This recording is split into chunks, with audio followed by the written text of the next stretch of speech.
Long before the Viking ships crossed stormy seas, before the warriors, the raids, and the legends, there were stories. Stories whispered beside frozen fires in the far north. Tales of gods with one eye, tricksters who could end the world, giants older than time itself, and a prophecy so terrifying that even the gods feared it. This is the world of Norse mythology, a universe born from ice and fire, ruled by gods who were powerful, but never immortal. Unlike many ancient myths, the Norse believed even their gods would one day die. And at the center of it all stood Odin, the relentless seeker of wisdom, Thor, the thunder god with a hammer capable of leveling mountains, and Loki, the shape-shifting trickster whose chaos would ultimately destroy the cosmos itself. These myths were not just stories to the Vikings. They explained the storms, the darkness of winter, war, fate, and death. This is the story of Norse mythology, from the birth of the universe to the end of the gods. In the beginning, there was nothing. No earth, no sky, no sea. Only two realms existed. To the north lay Niflheim, a world of endless ice and freezing mist.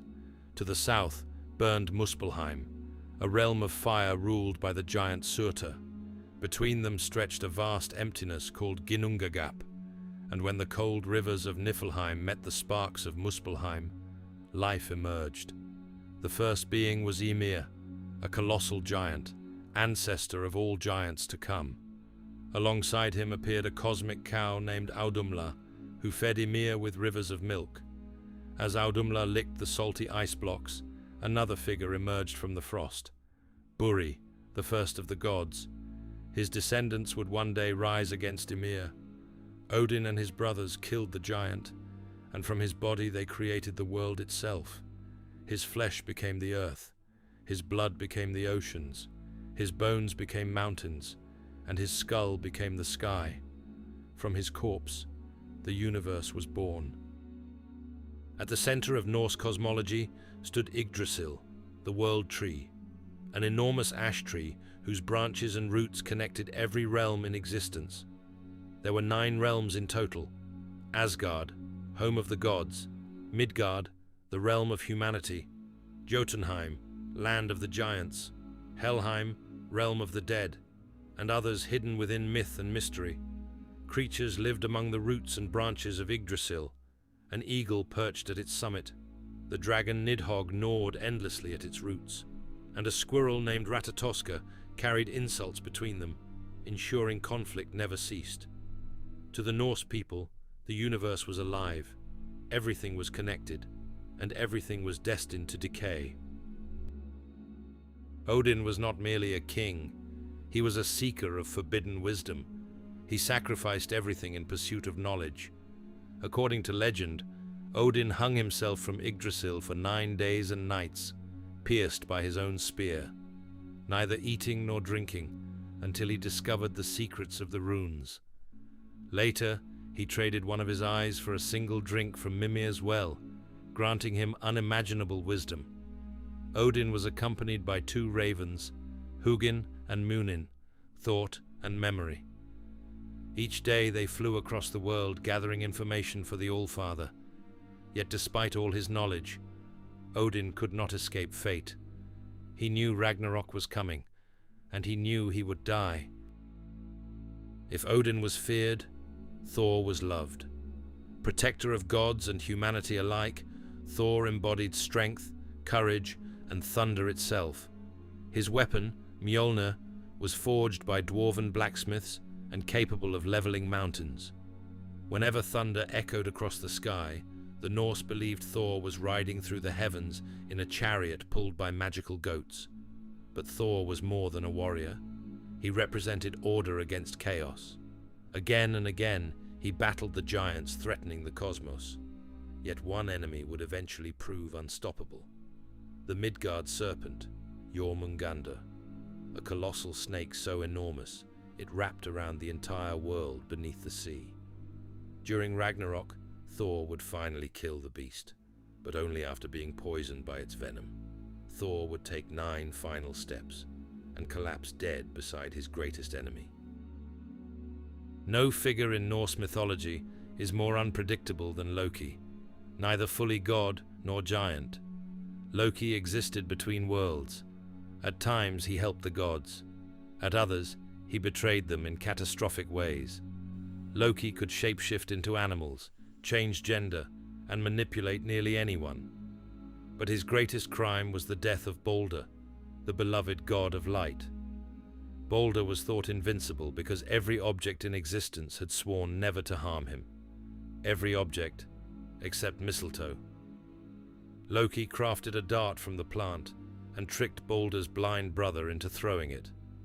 Balder died instantly.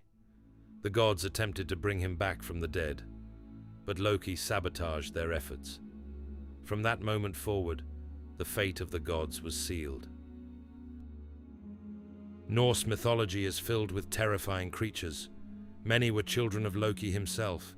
Fenrir, the monstrous wolf destined to devour Odin, Jormungandr, the world serpent beneath the oceans, and Hel, ruler of the realm of the dead. The gods feared Fenrir from the moment he was born. They attempted to bind him with chains, but the wolf shattered them effortlessly. Finally, the dwarves forged a magical ribbon called Gleipnir, crafted from impossible things: the sound of cat footsteps, the beard of a woman, the roots of mountains. Fenrir agreed to be bound only if one god placed a hand in his mouth as a pledge of trust. Tyr volunteered. When Fenrir realized he had been tricked, he bit off Tyr's hand. The wolf remained imprisoned, but not forever. Ragnarok was not merely an apocalypse, it was destiny, the final battle between order and chaos.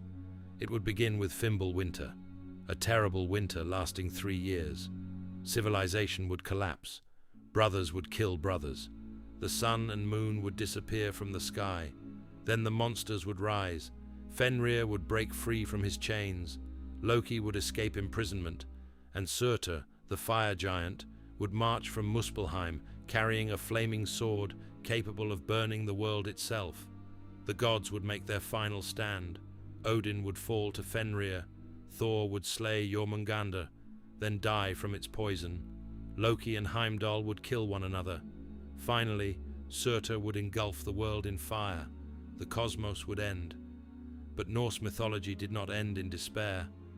After the destruction, a new world would rise from the sea, green and fertile once more, and a handful of gods and humans would begin again. The myths of the Norse survived long after the Viking Age faded into history.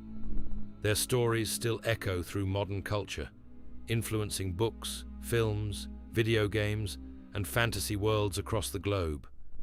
But beneath the battles and monsters lies something deeper.